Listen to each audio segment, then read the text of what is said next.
Welcome to the CFG Game Cast, episode number 169, a weekly podcast created by gamers and streamers alike to discuss the latest gaming topics from the previous week. We stream a new episode every week and release it on podcast services like Apple, Google Podcasts, Stitcher Radio, Podbean, and so much more. So show us some love, give us a follow, a like, a comment on any podcast services out there, or go to our main website, confreaksgeeks.com, to not miss an episode. I am Mr. CFG Games himself, Davis Green, and with me today are my two awesome co-hosts. I got Lex in the second seat. What is going on, my cyborg?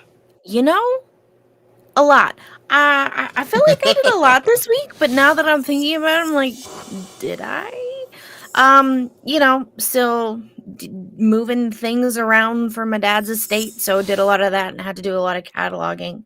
And someone was like, "Oh, that's great, you got that done." I'm like, the cataloging part. Now I have to look up each individual item and see what it retails for. So, yes, I did one thing, but I've created 500 new tasks for myself. You know. Why don't you like get some people in on that? Maybe like help you out with the. I mean, if the cataloging is done now, it's just a matter of getting people to look up the stuff that you cataloged, right? So I do have help. My godbrother Jared, who I grew up with, so he knew the ins and outs of like the studio too. He's also super big into music and he understands equipment and things like that. Like he'll get equipment that doesn't work, fix it up, and like sell it. So he's helping me. I have tried to get assistance. Here's the thing. I don't expect my friends, like, I'll give you beer and pizza to come help me with this. I'm not doing that. Like, if you're going to help me, I'm going to pay you. Unfortunately, I don't have the funds for that right now. So it's kind of just, a two-man band. But he's helping a lot and he's kind of in between jobs right now. So he's just chilling. He's like, I don't mind helping at all. And then Adam and I kind of discussed that my dad would have put him in the will. So at the end of this little rainbow, he's going to kind of get a big surprise. Because it's something that my dad definitely would have wanted. But yeah, he's helping me. I've been playing games. We played some Labyrinthine this week. We beat chapter 6. So nice. For those of you in the community, get in close. For those of you in the community that is saying that it is unbeatable, you are liars. It is beatable. I did it. That is all. It was good. Some people are like, I don't understand the storyline. What was there not to understand? Sometimes I wonder if like reading comprehension is just something that's not really taught in schools anymore. Like, man. Dang. Tired. Jesus. You're going in. Here's the thing. I think like Lincoln could have played this and been like, yeah, I totally understand what happened to so-and-so and why they ended up here and this, that, and the other, But then I'm watching grown adults who are just stroking the chicken nuggets out of their beards and they're like, I don't get it. My God. What is up with you? Can we take a second to appreciate them lips? Look at them lips. I just woke up. Okay. Jesus, you decided to choose like you chose violence, extreme violence today. Here's my thing: if you're gonna talk trash on the community, that like, oh, it's unbeatable, and I didn't understand the storyline, maybe go back, reread everything, take a moment, soak it in before you then turn around and type something.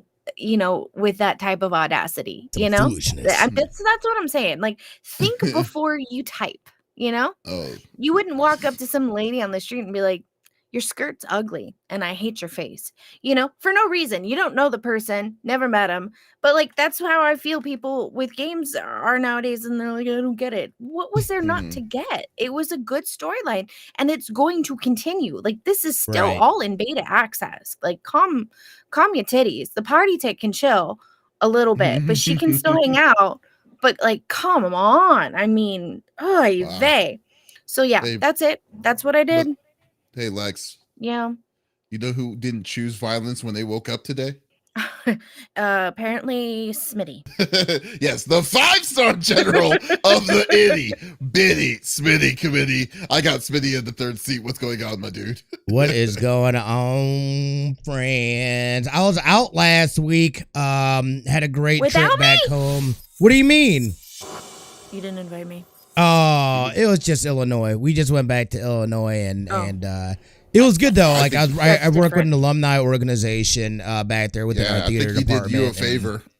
Yeah. What? No, it was good. I fit in a suitcase. Come on. Yeah, so take it easy. But yeah, no, overall it was solid. So I didn't really get any gaming in. But I've just been chilling. Obviously, I've been in terms of gaming, I've been getting down on Destiny 2, been grinding that out. There's some games I know that I need to, like, I feel like the countdown is officially like on for Tears of the Kingdom, so I need to finish Breath of the Wild, so at least I get that base story finished and I can go into Tears of the Kingdom knowing what the story is. But that's coming. Are you planning on streaming Tears of the first one, or are you planning on just playing it on your own? Wait, what? I'm sorry. Are you planning on streaming the first one, or are you planning on just I'm playing the first on your one. own? No, I mean, like you're not planning on streaming it in any way, or are you just doing it yourself? No. No. So for me and Zelda, that is not one that, because again, when I'm streaming and stuff like that, like I have a hard time paying attention to both the game and chat, and my focus tends to be more on chat than the actual game, so I feel like I lose out in the experience of the game. So for me, I would rather just play it offline, enjoy the story, enjoy it, be able to take it all in, and then if it were something that I wanted to do on stream later on where I'm not really having to pay as much attention, then maybe I'd look at it that way. But I mean, why do that when you got Marvel Snap still going? We did get some Snap in. I did terrible this season. I cannot get out of the 40s. I'm literally at like 48 right now. I'm going to try to get to 50 before this. I think today's the last day of the season, but no, tomorrow. You got tomorrow. Is it tomorrow? Okay, so I still got we still got some time. We still got some time then. If you need some help, I can help you. He said, "Get out of here, dude. Get out of my face." I can help this guy you. is one of the worst, by the way. Dude, how can you say that I'm the worst when I'm opening an hand to say I can help you? I don't mean, all right, yeah, he says that, but I don't believe it. He doesn't believe it. He ain't that nice. There's no reason not to. You guys should see him before streams. I'm just playing. I said I wasn't going to do this, and I went right down that road. I said I wasn't going to do this, and I went right down that road. Davis is a fantastic person. Are we not live on Kick right now? I'm not live. Well, okay. Well, the thing is that we're on Smitty's account right now. It's on. Yeah. Thank you. Yeah, I'm trying to find the chat. I can't find it. Yeah, I need his information for that. I'll switch. Yeah, we just opened up kick-ons for CFG Game, so I saw that. I followed it. You guys should also follow us. Did you know that we're on YouTube, Facebook, Twitter, Twitch, Kick? We're on all the things. And if you follow us, it helps us out. So really, if you were good friends, you would do these things. That's all I'm saying. Yo. Yes, overall, it was solid. It was a solid weekend. It's been good. I've enjoyed it. We got a family bike ride in yesterday, so it's nice to be able to get outside and just do stuff. So overall, it's been pretty solid. What about you, my friend? I just love the fact that your kid kicked you off your own bike. That's what I find very funny. So as the youngest, I put the bike seat on my bike, and she was having no part of it. So mommy had to ride my bike, and I had to ride her bike. That was the only way that she was content with it. And I was like, this is shenanigans. She's clearly daddy's little girl. That's what that is. It's like she's gonna get away with bloody murder when she grows up. That's how I'm feeling. No, I know. Hold on, we can change that. But what about you, man? How was your weekend? How's everything going in terms of you and what you got going on? Oh, it's been going good. Just been I'm actually finally able to kind of start streaming again and more consistently. I think it's kind of starting to settle down a little bit. Matt, okay, so spring is here, right? And I need to get lawn equipment because I have never had lawn equipment for myself because I've lived in an apartment. I lived in an apartment, apartment complex and stuff, and I lived in places that were renting, so they were taking care of all of it. So now I'm like, okay, let me go buy some equipment, and then I'm like, oh, lawn, I wanted to get electric. I didn't want to get gas. So since now everything is using battery instead of cords anymore.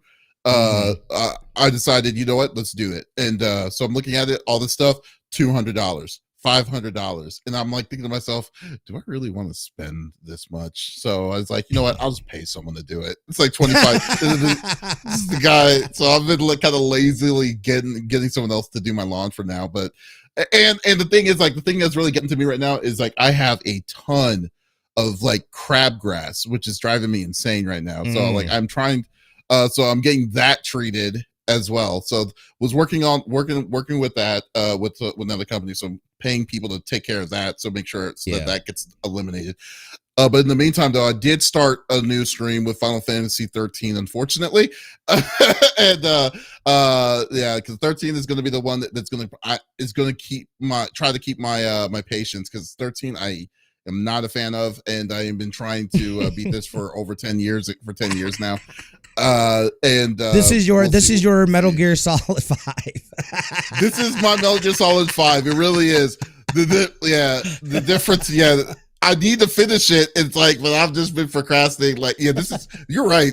That's a really good comparison. This is my Metal Gear Solid 5, Smitty. Golly. I'm gonna have to suffer through this. I'm gonna suffer through this completely. The difference is, though, Metal Gear is at least fun, man. This is like like, dude, like I've literally started, maybe I'm in the first 4 hours of the game, and I'm just like, I really don't want to play this. This game is so like, because these stages are so annoying. Hold on. Is Metal Gear Solid your Dead Space? No. I love Metal Gear Solid.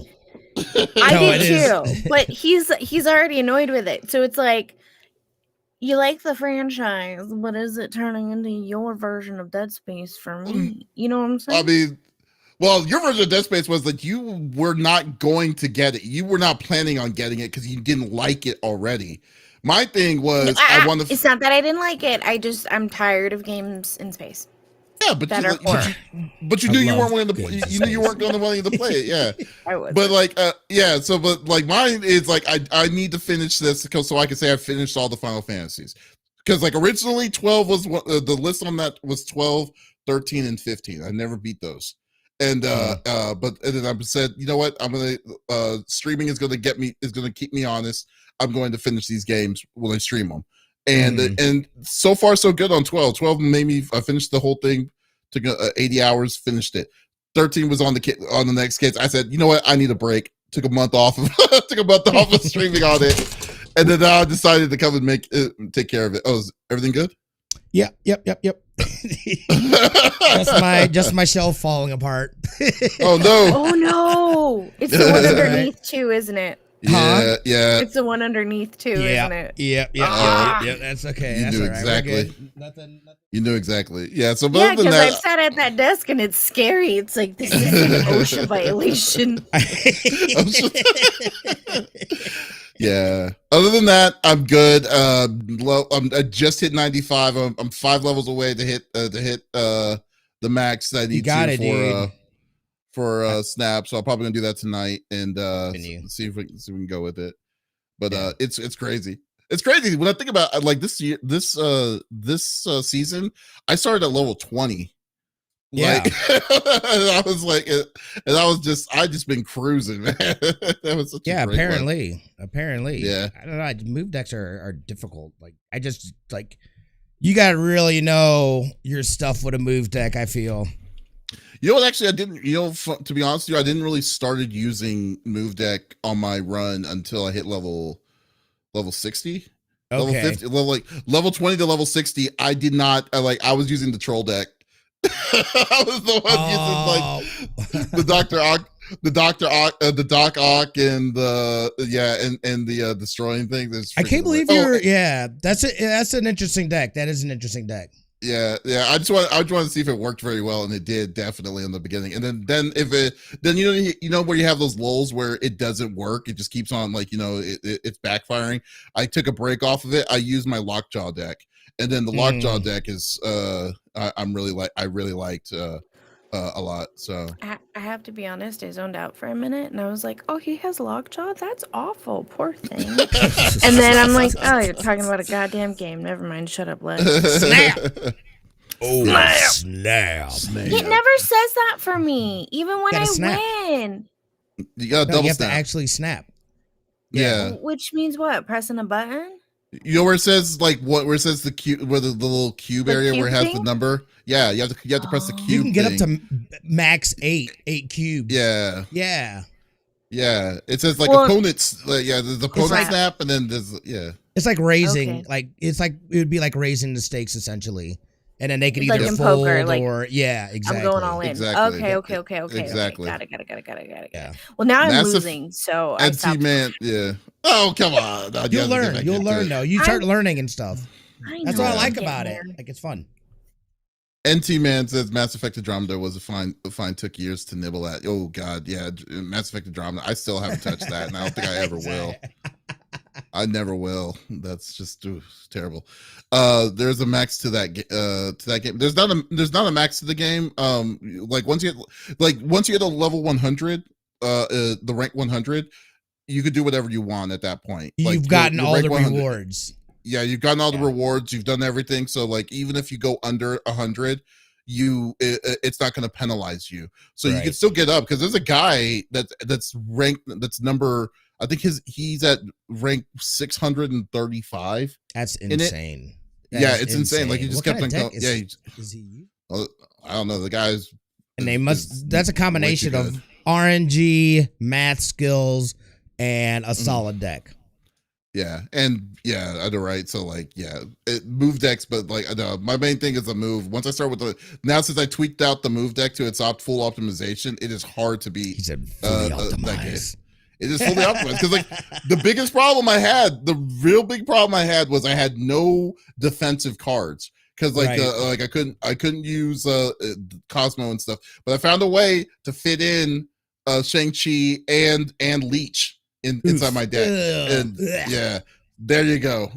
So Leech and Magneto. I found a way to even put in Magneto. Wow. Magneto has been a great save. So people don't expect. They think you're about to move with Heimdall, and all of a sudden, boom, Magneto. Yeah, exactly. That is pretty nasty. Gotcha. Yeah, it's pretty crazy. All right, but anyway, I know most of y'all folks don't want to talk about my strategies and my hardcore styles of Marvel Snap. So let's go through the normal rigmarole that we like to do each and every week. So each of us chooses a topic of discussion from the previous week of the world of gaming. The topic would or could be a game itself, or something that happened in the gaming industry, and we don't want to talk about it amongst ourselves. We want you, the listeners, on Twitch.tv, on Facebook, on YouTube, on Kick, to be a part of the conversation. So if there's something you wanted to type in and TikTok, yes, there you go, thank you. But if there's something you want to chime in or talk about, by all means, type it inside the chat. We got Lex looking at all the other chats and stuff that we have here. But let's get this party started. So Smitty, start us off. What are you bringing to the table? Yeah, so I'm sure you guys have heard of it by now. But Multiversus is going to be shutting down their open beta. First thing, who knew that this was an open beta? Because I certainly didn't know it was an open beta. It's not an open beta. It is an open beta. Multiversus is an open beta. It is not early access. It's not, but they didn't really put out that there was it was an open beta. Did they? Did not call it an open beta. No. It was a full-fledged game as a service. That's what that was. There's not an open beta. They're trying Apparently to it was an open beta. Yeah, allegedly. Lies. Yeah, straight allegedly. Lies. So essentially, this is going to be shutting down June 15th. It's going to be down until 2024. I don't believe a hard date has been set. We just know that it's going to be sometime next year. And we know right now that you can still download it up to the 4th. So you have 2 days left as of this recording to be able to download it. Once it's offline, you can still do like in-house games, and like you could do like the training and stuff like that. But like, if you haven't earned it or whatever, everything is going to be locked behind. And then you were saying, and this is where I'm getting confused, because I was talking to Davies about this here earlier, and you said that they plan on not doing anything once they re-release it. Like, after that, they're not going to support the game. They're not going to bring, like, I thought this was a live service game. Yeah, as well. Okay, here's the thing. This is what it was. Because this is blatantly, they didn't get what they were wanting out of this game, so they're pivoting. They're clearly pivoting on this. So, what was this game was supposed to be a game as a service? Because like they had season passes, they had the monthly stuff, they had the skins, they had all the money, the money, their reference, their bucks or whatever and stuff like that. They were full all in on game as a service, full microtransaction, free to play model. So what ended up happening was that all of the fan base that was playing this game died essentially, just like Rumbleverse and just like the other ones that's been experiencing it. They lost virtually all their there was no one playing on Steam anymore and stuff like that. So what they ended up probably, and this is not officially what they did, but this is what I'm assuming what they did, was this. They said this game is a game. I mean, it's a game. I mean, it's a complete game. There's nothing else that you're really needing to do. You can just basically close it off and call it another Smash Brothers, essentially, if you wanted it to. Well, I mean, another of party game kind of that. So the big thing is that they decided we're going to shut the servers down. We're not going to make this game as a service anymore. All the stuff, all the content that we've created, all the things that were behind the paywall will not be in the paywall. It's just going to be included. We're probably going to call it the Multiversus Championship Edition or whatever game, and we're going to release it on all services like PlayStation, Microsoft, Xbox, and stuff like that. And just and the only difference is they're not going to support the like new DLC, new stuff like that, like new content to be added to this game. So that's what they're doing. They're shutting the live services down, wait 6 months or so, and then they're going to re-release the game, the full game, without any paywalls. You're going to get everything and sell it and buy it back on Steam and Steam and all consoles and stuff. So I mean, don't get me wrong, I think it's a good idea for them to do that, but I think the bad part of it is the people that did spend the money for the microtransactions and stuff are basically out in the wind, because they've even said they're not doing any refunds for the people that were actively playing with the that paid money for the season passes and the characters and stuff like that. So yeah. Man, that seems like a bait and switch. You know what I mean? Like, there's got to be like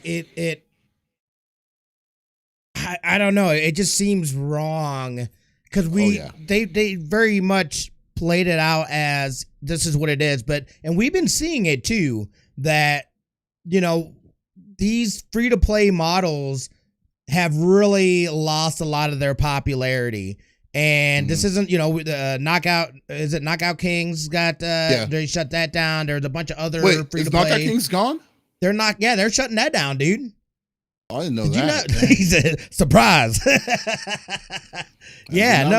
So like a lot of these games that had this free to play model that they've come out with just hasn't been successful. And I'm not really 100% sure why, why it just lost steam like it did, because it literally won Game of the Year for fighting games that year. So like, how do you go from that to just a dead community? If anything, this should be something that they are looking at and being like, okay, where did this go wrong? And please, I'm kind of glad that some of these free to plays are not having that success, because there's just too many of them. And I'd rather, some of that focus be put on, hey, here's the price for this game. You pay it. Maybe they do a DLC later or something like that. But like, everything doesn't have to be that free to play model. Although I felt like if they were to keep up with the content, have active, new IPs and characters that they bring in, new levels and stuff like that, I thought it could have worked. But the big tell there, and that was the plan, was that the community just completely, there's just too many other games. There's too many other good games to be like, I need to keep coming back and playing this. I feel like they should have really leaned on the tournament aspect and stuff like that to keep it relevant. But once that slowed up, it completely, everybody lost interest. There's too many other good games that came out. So, for me, it's not shocking, even with the lineup and the IPs that are a part of WB Games, like, and all the other entities that they have. I think that there could have been some longevity to it, but they didn't hit the mark. And again, you always have to kind of look at, all right, well, why is Smash popular, and why does Smash do it, and why, did they not run into the same issues? I think it's a good kind of, at least anything, case study to look at successfully doing a platformer and one that had it had the hype, and I'm sure there's a lot of money towards marketing and promoting that they put towards it. But again, we all know that if you don't have something solid or continue, then it's going to die out pretty quickly. And that's what we saw with it. I think Disney's working on a platformer as well, by the way. I'm just throwing that out there. I won't be surprised. Yeah. Again, I also would not be surprised. Here's the thing. I think they're trying to create a game that is just like Smash, but for the new generations, right? And I think the problem there is the new generations aren't playing the games that we were. Because again, we got one game a year. We had to continuously play that game over and over, beat it a million times until next birthday, next Christmas, whatever. Now you have a plethora of games at your hands, at your fingertips at all times, whether it be your cell phone, your tablet, your computer, your Xbox, your PlayStation, and it's hard to, it's almost like a test, right? So, okay, we'll create something similar to Smash, but with, other lovable characters that would never make it in Smash, right? So let's create that and see how that goes with the audience. Everyone seemed to love it. They continued on with it. And then it died out. Why did it die out? And I think that's where companies need to figure out, I don't think they're doing enough R&D in that area to figure out. Again, I assumed this would be a pay for service game because of the way that it is. And, you would need new levels, you would need new characters, you would need new this, new that, right? But it's just not hitting the mark, and it should have. And it did for a while. It's really, really, okay. So I think the genre specifically that they were in is incredibly hard to get into, because like the problem is, and it's competitive. Literally. Well, it's not even really. Well, no, it's not competitive. That's the funny thing about it, because the thing is this: the number one game in that world is Smash. You're not going to beat Smash, regardless of anything that you do, anything you say. No one cares about number two. No one cares about number three, and that's the problem. And I think that's the biggest problem, because like there's no other game that you could say, oh, I want to play Smash Brother, or I want to play a Smash like game, but I don't want to play Smash. There's no game like that. And then every time, and then you're trying to tell that same said community that you're going to play a game, but it's going to be a microtransaction force game to do this kind of deal. I think that they were trying to do something different, which is very like I said, like, hey, kudos to you on doing that. Didn't work, unfortunately. But and then same thing, because like what the hell happened to Nick Allbrawl? The Nick All Brawl game that came out like 2 years ago. Yeah, like no one. They said it's a good. I don't even think I know what that is. Exactly, that game is it's a good game. It's supposed to be a good game and stuff like that, but it comes back to the fact that it's not Smash Brothers, and that's the mentality, and that's what I've always thought, that like, wow, it's very ballsy trying to go, like, you're saying you're not wanting to compete with Smash, but let's face it, you are, when you're doing those kind of games, because like, and then you got like like what's coming soon, Crash Bandicoot's doing us. Yeah, Crash Bandicoot's doing a Smash like game coming soon too. Well, yeah, and it, like exactly. So I'm just saying that it's that it's a very tough thing to get into in this situation. And I think you misunderstand what I mean by competitive. I'm not saying that there's 6, 7, 8 games vying for everybody's attention. Right. Smash is a monopoly in this. 110%. It is an absolute monopoly. So trying to create something that would bring that same kind of viewership, that loyalty to it, is almost impossible at the end of the day, right? So it is competitive in that fact. So, as the game creators, they're sitting around the table going, okay, Smash is big. We're creating something similar. How can we make this bigger, better, and keep a fan base that will consistently keep coming back, right? That's what I mean by competitive. Okay. And the problem is you can't. You can't surpass it. And like you said, game 2, game 3, game 4, No one's talking about them. Could I even list them? No. And I was in the fucking game community, but I can't see Smash, so don't ask me, because when my little dude flies up, I'm like, where'd he go? I don't know. I would pick people based on outfits so I could see them, and then I was basically just being launched off the board the entire time. So like, unless you're gonna let me stand next to the TV this close, I can't see nothing. I think this is also indicative of another issue within the industry, in the fact that there was a quick pivot when we went into the lockdowns. Everybody was at home. We're playing video games. People are doing this. We've seen this in a couple of other industries as well. They have not pivoted back to, we're seeing it in VR as well. They have not pivoted back to the fact that things have normalized as much as they're going to, since the pandemic. So all those numbers, and I feel like they're just inflating the stuff by using marketing and promotions. So you get this false sense of popularity to the fact that it won an award for the game. And then this game is essentially shutting down for 6 months. It was a beta. Number one, it was a beta. I don't believe it's a beta. I just don't like it. Is beta, dude. It is a beta. They threw in the beta name after it failed. That's how it truly feels like to me. That is how it feels like. I know, and that's like, no, I totally agree with that too. But like, for them to go and then shut it down for starting in June, and then just saying, sometime in 2024 it's going to come back out, and then they're going to no longer support that, the game, like that seems that seems insane to me. I will refuse to believe. I will never call that a beta, because dude, they were full steam going. They were full steam going. Everybody, exactly. That's what doesn't even make sense. They're calling, like, they had a structure that they went with. Yeah, I was like, okay. It's like, they'll send an email to everyone that played that game. Thank you for playing our beta, Multiversus. It's like, I'll be like, no, you're full of it. I'm gonna call out and see it. It was out. That game was out. Y'all just didn't get what you wanted out of it, and that is perfectly okay.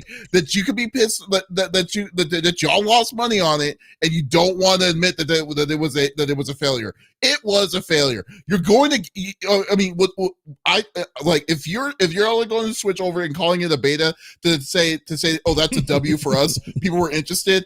Then that's just an ego thing. But the way that you're doing this right now, I'm pivoting it and wanting to release the whole package as a regular game itself without it. I think that's a genius move for you to do in the first place. I mean, I think if y'all want you to what do you have to do that? You just say, okay, instead of being on the server, we're giving you a physical copy of the same game, and you can play on just have online play or local co-op. That's it. You don't need anything else. What? Like, why are y'all going back like that? That doesn't make any sense to me. It's like, but no, I will refuse to call that was a beta release. Y'all were selling season passes that were a month a piece, monthly. Y'all were selling microtransactions for real money and stuff like that, and you're calling it a beta. It's like, yeah, go screw off. Yeah, it's definitely shenanigans, but again, too, and I think this is where that free to play model is kind of losing steam. It's a make or break. Yeah, I mean, again, there's just an influx in video games in all kinds of different ways, all kinds of different packages. You've got Game Pass, you've got, different ways to be able to get video games, where these free to play games, you're not really doing anything. You know what I'm saying? Yeah. Like, you're never really progressing anywhere, and I just feel like it has really lost that steam. And again, like I was saying with VR, where they're pricing these things out at $1,500 for the Pro. What the hell am I going to do with a Pro VR? Yeah. I'm not using this on a daily. Like, that is an investment. And if I'm not using that daily in some capacity to make money, that's way too much for a leisure item. And you know what I find fascinating when you say VR? A game I play a lot. I'm very big into indie horror. I play Labyrinthine. Mm-hmm. They are now VR capable. Which, that would be crazy. The part of me is like, I don't know if I can do that. I'd have to sit down in my chair to play that. But you know what I'm saying? You should not be allowed to play it at all on VR. Period. At all. This game is not for Lex in VR mode. That should be in But if I sit down and play, nope. No. None whatsoever. I'm sorry. You ableist bastard. How don't call me an ableist. Don't call me an ableist on this. You know as well as why I don't trust you in VR. No, exactly, NT. The market can only support so many of the same genres. And you're going to have your top 3, and those are going to be the ones that people are typically playing. Anything else is going to barely, they're getting a small piece of that market share, and then it's not viable for them, especially if it's a live service game. Think about it. When a big streamer streams it, people are like, "Oh yeah, great game. I'll join in." And then that streamer moves on because they have to, because that's our job. We have to play new games consistently, or we're going to go stagnant. Then the fan base I know people that play also one moves game. on. It's crazy to me. I don't know how people do it. Yeah, that's true. If the level of the community is there, games. then it's fair. But the way that Multiversus worked, though, when it first came out, the thing that they got people interested was, remember, I think this came out around when Evo came out last year. Because there was a tournament that they were going to give 100 G's for the for the whole thing, for the whole people. So that motivated a lot of people to play that game, to figure out how it works, and then they're realizing it was a fun game. But to say that was there, I don't know if there was a star that you would want to attach to to that game itself, but it's just. But I don't know. I just think that they got a lot of fan base initially, but they were trying to go hardcore with tournament base initially. But then after that, when they were adding all the extra stuff, it just started fizzling out. And I think they were just naturally fizzling out because this wasn't out of the ordinary, because we've lost 5 paid games as a service in less than 7 months. Yeah, that's big games, So it's just people's interest just gone from this stuff, oversaturated. It's oversaturated both in genre and style, and I think people are over it. The new and shiny has worn off on that model. And that's the thing too. I think if you're gonna try to create something new, create something that we haven't seen before, that's what's gonna really grab people's attention. If you're just that's not even guaranteed. And I agree, it isn't, but at least you're taking a chance on creating a fan base for a different type of genre and bringing in something new to the table. I'm tired of seeing the same old BS repackaged, in a shiny new little bow. I don't want that. I want something new. I want something different. Give it to me. And make it accessible for people like myself. You know what? I don't care. Alrighty, but then rip to Multiversus. Multiversus. We'll see. But rest in peace, Multiversus, until we see you in 2024. But what I hope that they really do? I really hope they don't charge us. I hope they don't charge $60 for that game. That would be a slap in everybody's face. Yeah, if they charge full price like that, then that's gonna be a problem. That would be insane. That's at best, that's like a $20 game. Yeah, I'll be fine if they give you 40 because of the amount of content that they added and stuff that they put inside this game, but still, no. Not 60. I helped them beta test. There was a lot. Yeah, I know. But there was a lot, dude. I bought the first pass and I didn't even finish it. I was already over it when I bought the first pass. I was just like, nah. I made it up to the first season, and then there's a little break, and I never went back to the game. Exactly. I didn't even finish the season of the first pass. I was just like, okay, cool. I got the preseason pass, got it, and I was like, okay, cool. I got LeBron James, and then I was like, okay, it's like, you know what? I don't want to play anymore. So many other games. The character choice was weird too. Tom and Jerry, Tom and Jerry is not like younger generation. That's more our generation. Tom and Jerry, not younger generation. You know what I mean? It works for Nintendo because their generations span over multiple generations. These characters that we've grown to love. You know what I mean? Like Tom and Jerry, like people be like, who the hell's Tom and Jerry? Like, oh yeah, it was a cartoon you used to watch. Can you imagine if they had like the three Stooges? There's going to be one of the characters or something. Like, it would have been great to see what other kind of weird random hodgepodge of characters they would have thrown in, but you know, meh. John McClane has entered the fight. Right? Oh my god, that would be great. That would be great. It's like, hey, John Wick is here now too. That would be very odd. That would have been awesome. Like, that's what they should have added was John Wick. He just killed Shaggy. No.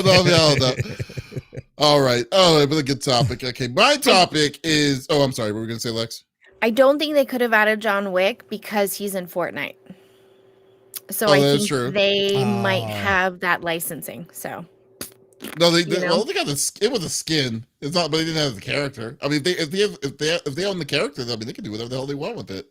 They leased out the character to them to do it.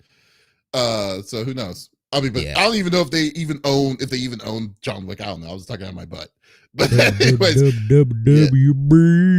yeah, that's offensive now. You know. Call him out. Call him out. I forgot the frog. I don't understand. I'm gonna have to Google again. I can't remember. I always forget what it is too, but I know that there's something with that frog. And use the code cancel Smitty for Raid Shadow Legends. No, actually, we already have a code. Use code #forever beta for 50 free Smash passes in Raid Shadow Legends. There you go. You're welcome. Oh my god. All right. Well, okay. So my topic is the unfortunate news that in these 2 years in a row that E3 is not happening. It's actually kind of funny. I have a story about that, which I'd like to share. It's actually kind of pretty funny to me. But the gist is this. E3 back in last year they announced Repop was going to be setting up E3 the show for 2023. Prior to that, 2022 E3 was fully canceled. No digital, no physical release of the show itself came out that year. So people were speculating E3's dead. But then Repop said, nope, we're gonna run the show for next year. Everyone was hyped. I was hyped. I was really looking forward to it. Smitty was really looking forward to it. And we applied. We did our stuff back in December, I believe. Right? Yeah. It was a long time. Yeah, it was a while ago. So we were just waiting to get our credentials and stuff like that. We haven't heard anything back. They give us an email 2 weeks ago saying, hey, you want to join the E3 press? Register today. And I'm like, I emailed them back and I was like, I registered back in December. Haven't heard anything back. What's up? What's the status of it? And then they never replied back to me. Anywho, so during the time of E3 that they were claiming that it was going to be announced, there were certain announcements that were happening. They announced Sony, Microsoft, and Nintendo said that they were going to be a part of the show this year, their show this year. And then I was like, that's okay because they weren't technically in the show in 2019 either. They did their own different kind of thing, their own special different kinds of things. So I was like, okay, that's cool. But the thing that hurt, that kind of put the writing on the wall was third-party companies, big third-party companies were saying no. Ubisoft said no, which is saying something to myself. I was like, what the hell? If Ubisoft's saying no, then that's not good.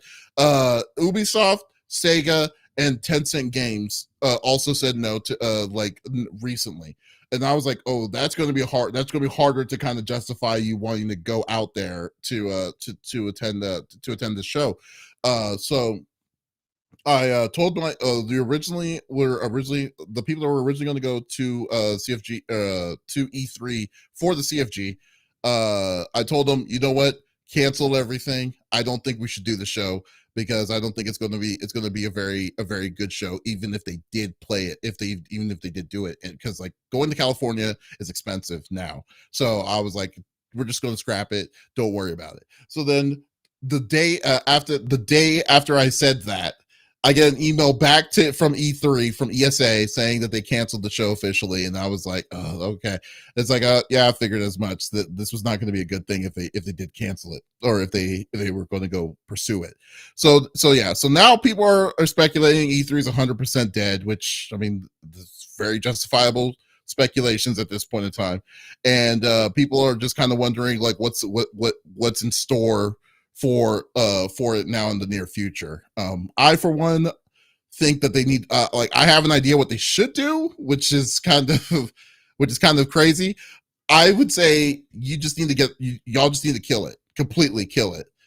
Y'all gotta make a new show, like just a brand new show, have like from the ground, build from the ground up, because the biggest problem that E3 had initially was their weird pivot to public/press to media. People hated that transition, especially companies, because Sony really wasn't a big fan of it when they did that. So like they need to get a new identity. They need to start again, just go back to the table, call it something else for the new generation, and just let E3 become something that a piece of gaming history that was around since like the early 90s to now, like give it a full date and stuff. Then go somewhere, and then go somewhere else. Los Angeles Convention Center sucks. I'm sorry, that's just me. I hate the Los Angeles Convention Center so much. So much things are around it, but yet at the same time, it's such a pain in the butt. I would rather go to some place like Vegas, or some like because like Las Vegas Convention Center may be out of the way a little bit, but there is so much on that strip that people can be entertained and introduced, and then people and companies can do all this crazy stuff from that. I think a lot more than what they would have ever been able to do with Los Angeles, because Los Angeles, not a great city for this kind of thing, in my opinion, in my personal opinion itself. And then do whatever you call, like I said, whatever the powers that be is going to be. Just start a new show. Let it go. Just like at this point, let it go. We're 2 years in. The pandemic really kind of accelerated its death. But at this point, y'all need to figure out what y'all wanting to do, instead of trying to put it like a Band-Aid over it and have some other group like Repop to be a part of it. Figure out what y'all need to do, and then come back when y'all are ready. You don't have to be on like a media or whatever. Just hurry up and do something. So I kind of want to get y'all's opinions on this, like what y'all think about the news of E3 being gone, and where should it go from there at this point. I liked E3. I've said it before, E3 is one of the only ones that I genuinely enjoyed. I feel like the way that they marketed things, the way that they presented things was a lot better than these other companies like Microsoft and Nintendo and so on and so forth. Even PlayStation, I think the way that they have always brought even indie games, like the way that they've presented them makes it interesting. Even if it's not a genre that I'm interested in really playing, it grabs my attention. It keeps me focused. It's kind of like when you watch the Grammy or Oscars, right? You're like, oh, I haven't seen this movie. Who cares, right? Not with E3. E3 is really good about like, hey, look at this new game. Doesn't that look snazzy? Don't you want to play it? And they've always done a really good job, and I'm sad to hear that it's gone. Honestly, I feel like because everybody's separate, I don't really care anymore. If they were all still doing things like they were previously through E3 and presenting and doing all of that, that was more exciting to me. Even when they separated, I still enjoyed E3. But I'm kind of at this point where I'm like, I don't care. If you guys can't get along and figure out how to make a good award show, or how to make the previews for what we should be expecting in the next 6 months to a year to 2 years, what you're working on, I don't care anymore. I just don't care. And then half the time they show you something fantastic, and this isn't just, I'm not saying E3. This is with other companies. They'll show you something fantastic, and then you don't hear about it for a year and a half until it's then released, and the marketing for it is just absolutely terrible. So do I really care? No. Do I agree that it shouldn't have been in LA Convention Center? Yes. But I know you had already signed up for it, Davis. Are they going to refund you? Oh, I didn't pay anything. I mean, that like because you're going as you were going as a journalist. Press. Yeah. Press, that's great. Okay. Yeah. Well, Must like be nice. Technically, since you are a part of the podcast, I just didn't know what your schedule is like, but that's the biggest thing. Currently, after the summer, I'm wide open. That sounds bad. Yeah. So Yeah, but anyway, the whole thing is just like I think we need a show. The press does need a show. I loved going to places like GDC, for instance, and stuff like that. PAX is great. Different, but PAX's like environment is a lot different because it's for everybody. But I think that I think media needs a show to be able to accessively get showcased to and have things that's more hands-on for the people that's in the industry itself. That's what E3 was. And then E3's level of E3's level, like when E3 decided to say we're going to open up the floodgates, we're going to let everyone get a chance to do it, but then the process of it was catastrophic. That was catastrophic in my opinion, which really killed it in my opinion. And it just was a nightmare, not for just the vendors, but also for like the media groups, because the media groups, it was virtually impossible to get to certain places that you needed to go to because of the crazy traffic, because the ridiculous lines.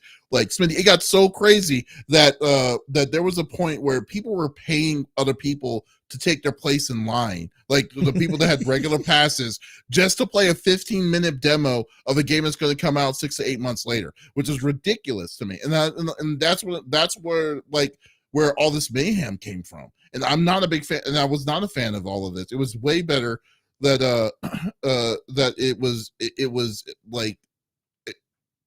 was really like that it remained until press, right? Yeah, exactly. It was more of an industry event as opposed to a public public thing. Endeavor. Exactly. Like I loved it as an industry event. It was great as an industry event. And then when the second that they didn't do an industry event and they said we're just gonna make it open, it killed it. It killed the magic. It legitimately killed the magic of that event, in my opinion. What about you, Smitty? I'm sorry, what were we gonna say? Real quick, NT, and I said this was more of a question for you guys.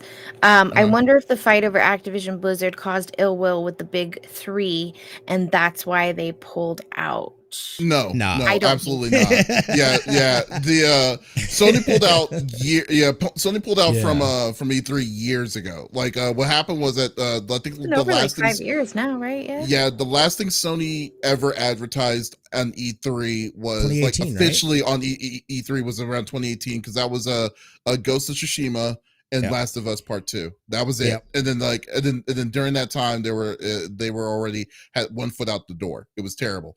Then Microsoft was like the kind of Nintendo's been years. They've been doing that. They've been gone. That's the biggest thing though, and that's the thing about change, that they were trying to hang on to something that already, and like you said, the pandemic just pushed it forward even faster. But it was, especially once they opened it up and made it so it wasn't necessarily an industry event. That was super problematic. And like you were saying, it did kind of take away that was the purpose of it. What was for industry folks to sit down, be able to do things, set up interviews, get early looks, create content, based off of this stuff. And then you're barely able now it's like being at Disneyland and you're waiting to get on for one thing, and you may get a conversation with somebody or whatever. Like that was that was definitely a mistake on their part, but this to me was inevitable. Like we said, Nintendo had been doing this stuff. It was only a matter of time before the other ones say, you know what, people are comfortable enough that they're going and we're still seeing the same numbers. Why would we pay all this money to go to this building where we can do this for a lot cheaper and still get out the same kind of message and get out the same kind of information? And now we're curtailing it just for us and just for our products. So we don't even have to worry about other people showing things or competing. You know what I mean? They're able to control the event and what they're doing. And they can do it both as a physical event and as a virtual event. So to me, it's funny you mentioned that though, because like you were just when you're saying that, and I definitely see your point of view, and it definitely makes sense on when all that happened, but there is still space for physical events. It's just that the way that they did it, the way they executed it was just terrible. Because I remember a long time ago, you mentioned yourself that Summer Game Fest, like eventually, like with Jeff Keighley was going to eventually have a physical event. You even called it, and I was like, I don't think they're going to do it, but they did. They did last year with called Summer Game Fest Game Days. Yeah. And then they had enough. I mean, it wasn't like a huge convention center kind of situation, but it was meant for the press. It was meant for the media to do these things, to do these kind of things. That's and they're going to do it again this year apparently. So so a place a little bit bigger. But I'm just saying that like it's there, but E3 really dropped the ball on all that, you know. So like but for the most part you're totally right, because of how things are nowadays. Like there's no reason why companies need to really go to physical events that much. I'm gonna miss like doing the bingo and the cards and things like that, which like that is a part of the excitement that I did miss when we didn't have anything from E3 last year. I was like, oh, that's all right. Summer Game Fest will scratch that itch, but I still didn't get that excitement. Those are more controlled. Temper your expectations. This is over the next couple of months during the summer, as opposed to like 1 week long event where you're just getting smashed in the face with all kinds of different news and things to look forward to and whatnot. So like you and I agreed on that. We were like, oh, it's probably not going to be missed, and then it was missed. Yeah, we did enjoy it, and I think missing it made us realize, wow, they actually know what they're doing, and they're doing it right, and everyone else just kind of sucks. But now it doesn't even, because I thought this would have been a great opportunity too for some of these smaller developers and studios to get some serious time at E3. But I mean, when you started having like Sega, Tencent, these other, it's just like, whoa, pump the brakes, like. That was definitely troublesome seeing that. And then they were like this. They were just like, all right, we're canceled. Done. We're not doing it. We're not doing it. So I don't know. This might be, I think you're right though, Davis. I would love to see them completely pivot, get away from that, and create something entirely new. I think that's the only way. The old ways are gone, and how they're doing things. They need to get innovative and figure out a new way to be able to bring in an audience and bring people in and bring in developers, more importantly, to want to be able to, whatever it looks like, to be able to get that interest and gain that interest back. So it's sad. It's sad to see it. I was really looking forward to going this year. Oh man, my first time. I know. Especially if Donk, because Donk was gonna hook us up big time, and that would have been a really cool thing to be chilling with Donk and stuff.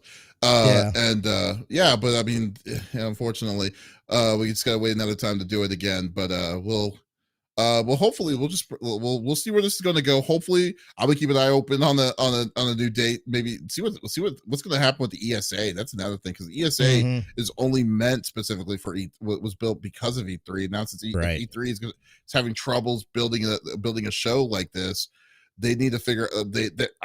They have to.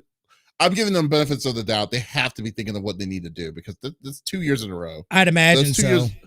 Yeah, I mean, it's 2 years in a row. There's clearly a problem that they need to figure out what they need to do. They need to figure out what the identity is needing to be of the show that they're wanting to make, and stick to it. And just like, I mean, there's so many different kinds of deals, man. Just oh my God, it's terrible. But anyway, I feel like it all suffers from the same thing in the gaming industry, is oversaturation. There's just now an overabundance of everything. And, people, the consumers are a lot more picky about what they're going to, use their time and spend their time on. And unless you have something solid, it's just, there's definitely seems to be a disconnect. There's this weird disconnect between the community and the industry, I feel like, as a whole. And it'll be interesting to see, especially with these companies that and studios that are successful and do nothing but praise from their communities and what they produce and stuff like that. I think we'll start seeing more of the rise of companies like that doing things, and some of these big guys are just trying to shovel out stuff to get dollars. I think we're going to see them starting to possibly get hurt. People have too many choices, and if you can't bring it, then you're going to have a very negative financial impact. And we're seeing it all across the technology sector within layoffs and stuff like that. They overestimated what they thought was going to happen. Things tempered down, and now they're all bloated. It's bloated everywhere. Mm-hmm. NT says, chimed in inside the chat, just like everyone else can chime in the chat, says, when it was E3 back in the day, it was our main source of info. Now with all the online platforms, you can see game news on demand. And you know what's funny? There's a, I mean, that's very true. I mean, back in the day when we didn't have internet, or internet was at its infantile states, E3 was the source to go to about, oh, the games are coming out, get hyped for these games and stuff. But there's a difference between, like, it still could be that way, is what I'm saying. It's like it still could be. Like, the reason why it was so select and it was so dreamy back in the day was because it was incredibly selective. It was only access to people within the industry. It wasn't open for everybody to get access to it, in my opinion. And I think that there's still space to do that, because I still think it's very useful to for people to have a chance to actively have a place to go to, like for instance, there's multiple times game studios like to send like content creators or people, like if they have a deal with them, they'll send them to their location to check out their upcoming greatest thing and stuff like that. But then they sign an NDA, and then they'll come back to you later on. They'll be like, okay, this is what we had a chance to sneak peek to go to try the Street Fighter 6 behind closed doors and stuff like that. They do that all the time, but it's not, but for full press media and stuff like that, it's not very common to have a place that you could actively, don't necessarily need to be mailed or flown into. Just they're already there. Mess around, talk to developers, network with developers, with companies and stuff, questions, Q&A, all this different kinds of stuff. Not even just for the game specifically. And that's the biggest thing, because like when I went to E3, I didn't play one game there. I was talking to all the people back in, like the people in the back, like with the marketers and stuff like that and things like that, so I can talk to them and be able to. It was a great place to network. Was the biggest thing, was the best thing I loved about it. And then have these nice meetings, these places. Oh man, you have no idea the places that they were reserving with the food and all this craziness. It's just like, that's what I'm missing about it, and that's probably what it is like I'm not really conveying that to that much. Is like that level of networking is not like, is very, very crucial, especially for a small website like I have and stuff, to be able to have access to the big people like Square Enix, Capcom, Konami, all these different big companies, because they're not the ones that are going to be like, oh, Davis wants there's a game that we really want Davis and the CFG to know about, so let's fly them out there. No, I'm a spec in there, in the full view of what they're at. They're wanting to get the people with the high numbers and stuff like that. No, and it's totally understandable. I don't count that against them. That's what it is. And to gain access to that, to have a place to be, like to be centralized, to find that, to talk to these same said people, is something very vital. And that is what I'm going to truly miss about E3 with it. So. Yeah, but anyways, so we'll see. Hopefully they change something, or hopefully something new we'll see in the future, but I'll go with it. It bums me out to go with it, although they did invite me to Summer Game Fest game days, so I am definitely going to go to Did they really? Oh, I can't believe you haven't even. Oh Lord, I accidentally pushed the wrong button. My bad. Whoops. So you got me. I am now. I can't believe that. Who did? How do I get in? So Smitty and I can also go right with our press passes.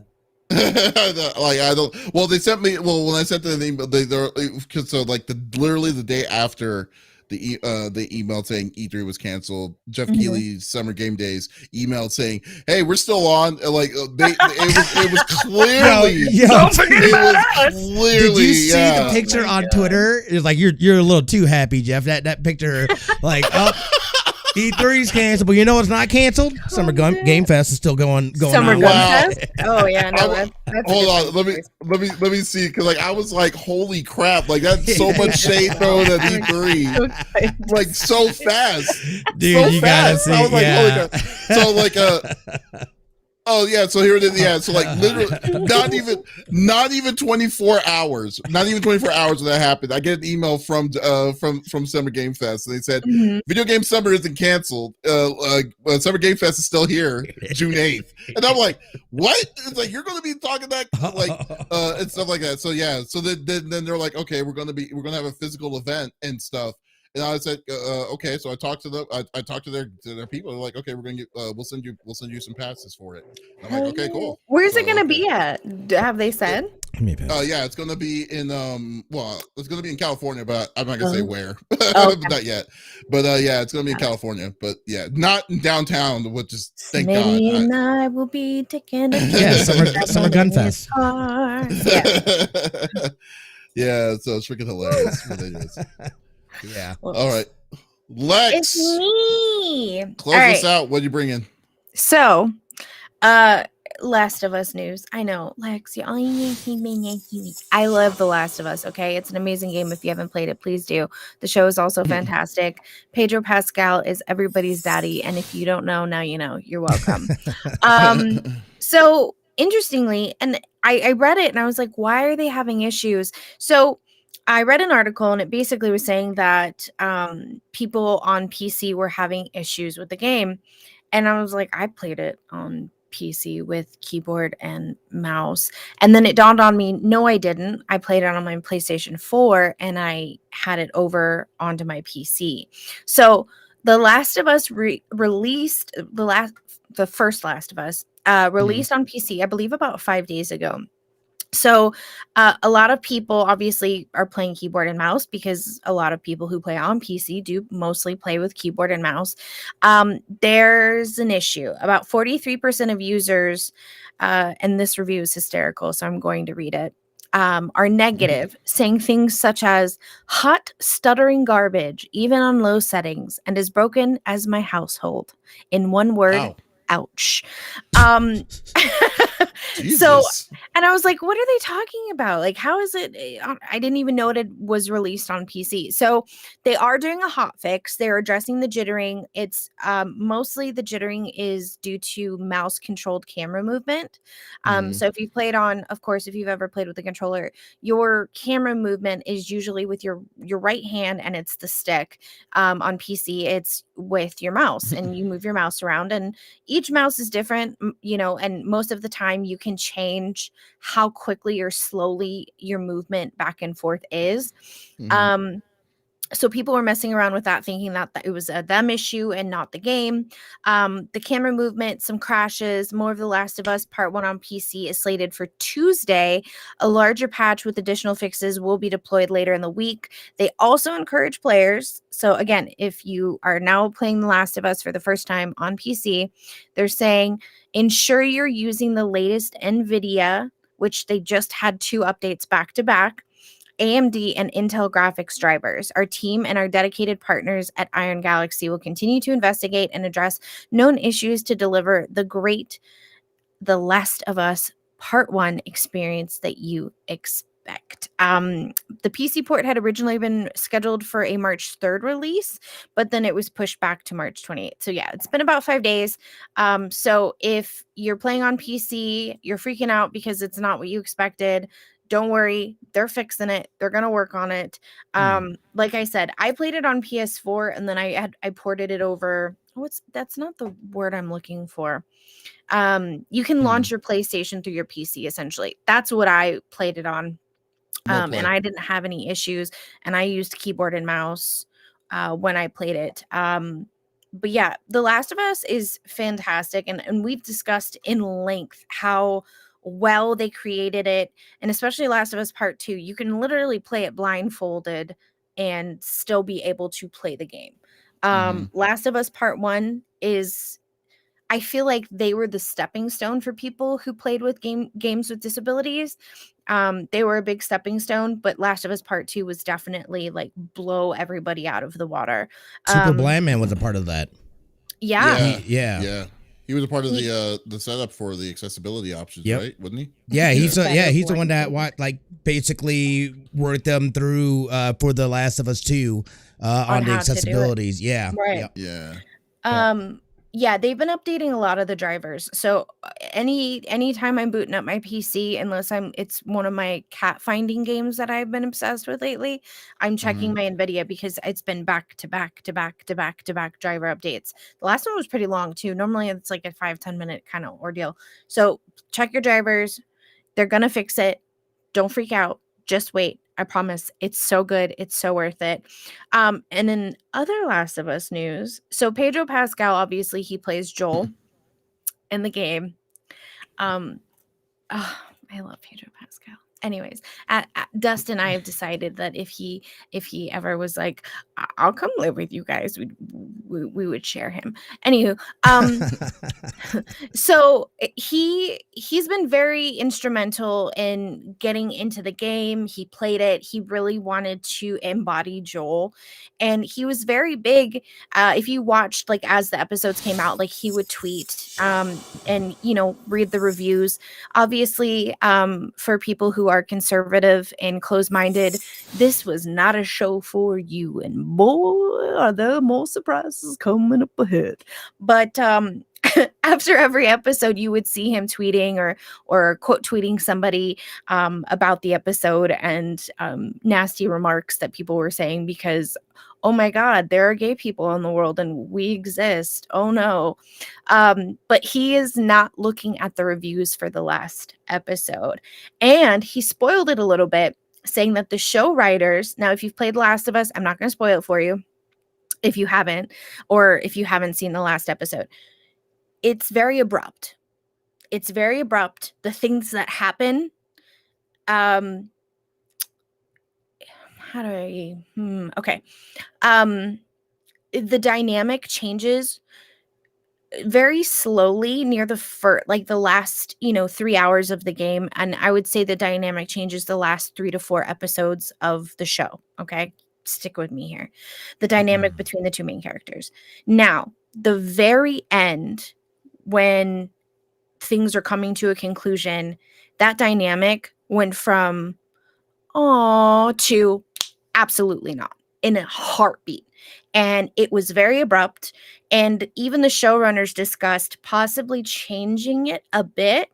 But Pedro Pascal said if you do that, it's not the same. It wouldn't have the same impact at all. And it's funny because, from somebody who has had a lot of medical issues, and I've had to essentially get like a fake PhD because doctors can't even spell my brain condition half the time. Dust is very used to being in doctor's appointments and listening in and all of that. And when the last episode happened, he paused it and he goes, "That doesn't make any sense. They wouldn't do that. Why would they do that? That's stupid. I know it's the apocalypse, but dang, why would they do that?" And so it was very interesting to kind of see it from his perspective, seeing what I go through medically. And he was like, you could absolutely screw the whole pooch to not, again, give it away, screw the whole pooch and lose out on what your whole goal was doing what you're doing. And so people were very, very upset about the ending, and I was curious what you guys thought, and I'll stop talking now. I never watched the ending because I never watched the series. So like, that's just basically where it comes down. I would say no. You didn't watch me play the game. You would pop in for 5 minutes, say hi, I would respond, and you were already gone. So never mind. Smitty, you're up. I'm kidding. Denied. I watched one episode. And it was the one with what's his name from Parks and Recreations. That dude. Offerman. I forgot his name. Yeah, Nick Offerman. Thank you. That which was a really, Megan really good episode. Husband. Yeah. Which she was like, if you do not play this character, I will divorce you. She was joking, really, of course, really good episode, and I was just like, I was a big fan of it, and but like, I'm gonna eventually watch it. I know I am, but like, I was just waiting for it to all come out, and I'll eventually get to it. But so really, I mean, first off, I don't care about what people like. The social opinions for me, I've learned a long time ago that social's opinions about the ending and stuff to people, I really care less about what they're willing to do, because you can either just stay mad at the people's naivety of it, of people's like, you know, expectations are for the deal, because it's either that's not what they would have done, or they just don't care. They just didn't like it because it's not it's not in their mind the way it should have been. So I don't care. With that kind of deal overall. I do want to answer Mr. Seven Figures. He had asked, you know, like what was the whole hubbub about? So if you don't know, fun fact, gay people exist. Wow. Hi, I'm one of them. And the show, which it was in the game, it's not like they're shoving things down your throat. It's almost like the reintroduction of an album recently that had a rainbow on it, and the conservatives lost their mind. It's like, that was always on the album cover, you freaking idiots, and none of them are in the LGBTQAI plus community. People felt that homosexuality was being forced down their throats, this, that, and the other, and it's like, wait a minute, like you're missing the entirety of what this game, what the show is about. It's about people finding themselves and learning that other side of themselves that they didn't know that they had, on top of already being gay and discovering themselves, this, that, and the other. So basically, that's what they were upset about. They can go shove a you-know-what up there, you-know-what, as far as I'm concerned. I just, like I said, I don't care. Life's too short to even worry about those folks like that. But as for the other deal with the game, it's actually kind of disappointing, because like Sony's been on a good roll on porting their PlayStation games to PC. I mean, with God of War, Spider-Man, the Spider-Mans actually.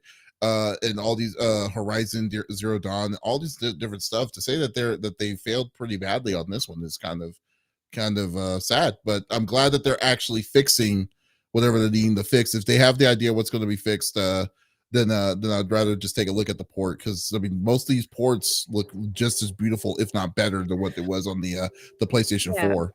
And whatnot. So it doesn't seem that everybody's having issues with it. Like NVIDIA users, from what I could tell, now this is doing like a quick dive in.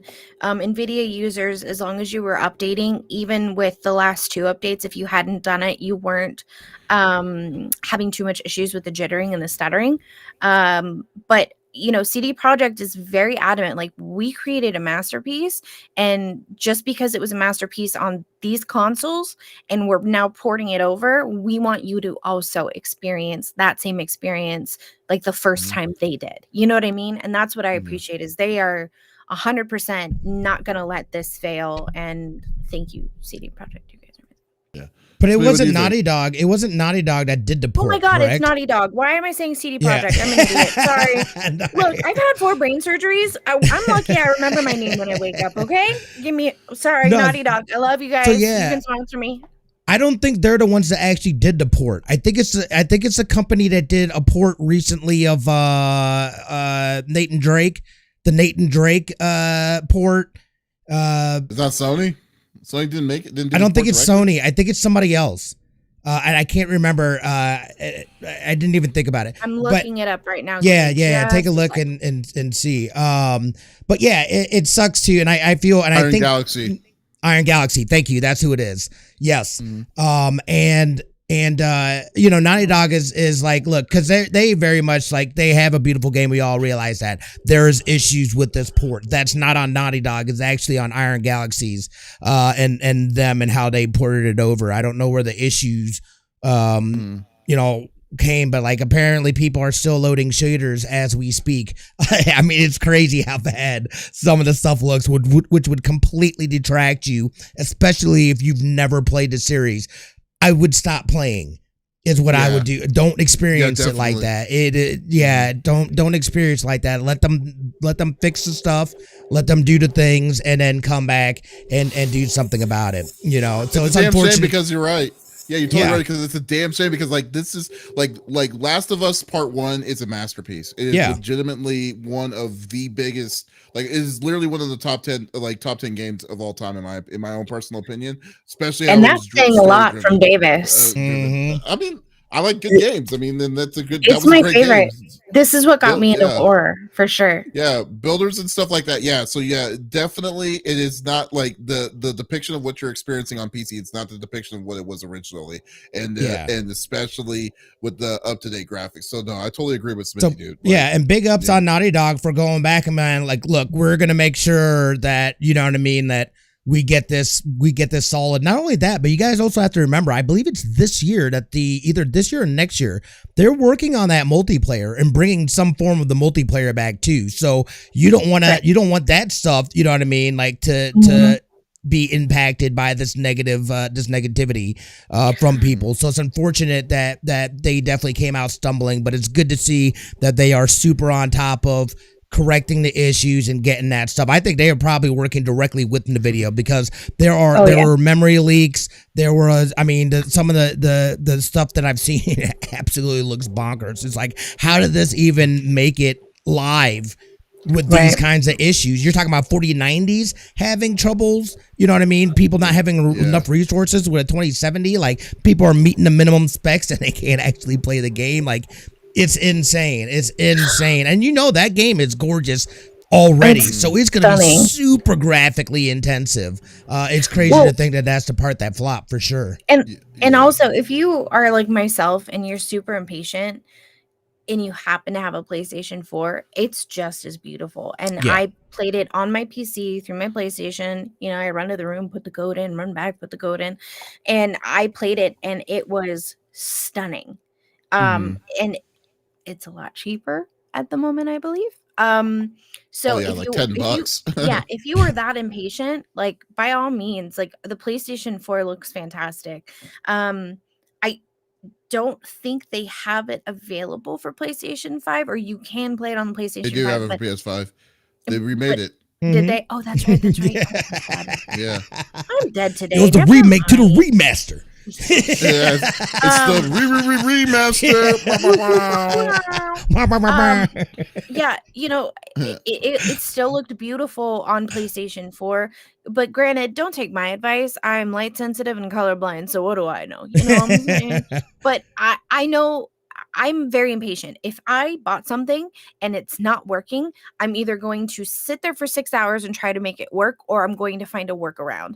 And if you are like me and you want to work around, you know, turn on that PlayStation 4 and get to playing, girl or boy, or they, them, whoever. You know, it looks fantastic and it plays just as well. So there you go. That was my news. In terms of the final episode, something was off for me as well. And for me, it was something about the pacing of that last episode. It did not work for me. They had beautiful pacing throughout. And again, I'm not going to do any spoilers or anything like that. I've, played the game and everything. So I know, you know what I mean? In terms of the two and whatnot, but something about the pacing in the show felt off, and it, beginning, middle, or end, may I ask? The whole thing, the whole episode. Really? Of all the episodes, that was probably my least favorite episode. The least one? Yeah, and for me, it had more to do about the pacing. I felt like throughout the show, throughout the series, they really took their time, investing us or building this investment in the characters and what's going on and the world that they're living in. And then the final episode just felt it just didn't jive right with me for some reason. It didn't. And I think it's funny that you say that, because when I played it literally days before the second one came out, and you had played it years prior, right? So I had more of like a fresh. This is so sorry, Mr. Mike. So I had a very fresh of this is what happened. Now we're here, right? I can understand why you feel the pacing was off. I think because I knew it was coming, I was already. I'm not going to say that. I can understand why you would say that, but I would say the action sequence that did take place, the major one, I would say middle to like 2/3 in, felt perfect for me. It was like I was back in the game, controller in my hand, and I was taking fools out. You know what I mean? Like for me, that pacing matched exactly how I felt when I played the game. And so I could understand how if it's been a while or maybe, but I do agree. It was my least favorite episode out of all of them, but I knew it would be because I know how abrupt it is. Does that make sense? It's interesting because that's the part that took me out of it, was that action. It was, again, I felt like the whole thing has been a simmering of a pot, right? Of these different ingredients and stuff like that mixing together and coming together. And then all of a sudden I felt like someone grabbed a ladle and just whipped me in the face with whatever they got smacked with that wooden spoon. Grandma's here, eat it. You know what I'm saying? Like the pacing of it just felt, and again, I don't know necessarily that it was necessarily a bad thing. It just felt off for me, and maybe I need to go back and rewatch it. Maybe it was just the experience in the the environment that I was watching it in. It just it didn't feel good. You know what I mean? And I don't mean that in a like a happy joy kind of way. It just felt like something doesn't feel right in terms of the pacing of how that episode played out for me. Well, and I think too, because well, I'm just saying we'll probably need to cut off a little bit because we're well over. Yep. We'll stop.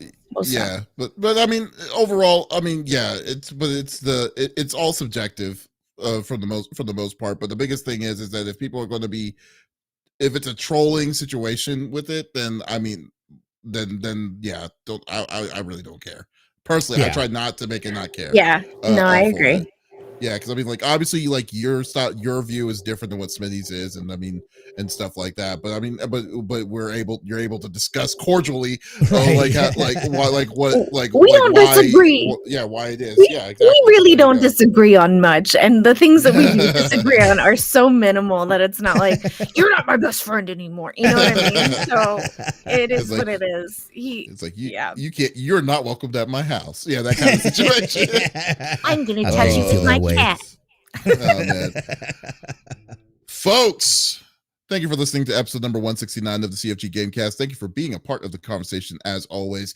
We will be back again next weekend. But if you did miss out on this episode, that is perfectly all right. We will release it on Monday, every Monday morning, each and every week. So there is absolutely no reason to miss out on our sexy voices. Ooh. Oh yeah. Guys, thank you so much. And also be sure to go check out our main website, confreaksandgeeks.com, for some awesome content. I know right now I'm on a small hiatus on Pop Culture Gems, but that is okay. We'll be back again later on with some awesome interviews with other folks in the future. So once again, this is Davis signing off with Lex and Smitty. Y'all take it easy. Peace out, Girl Scouts.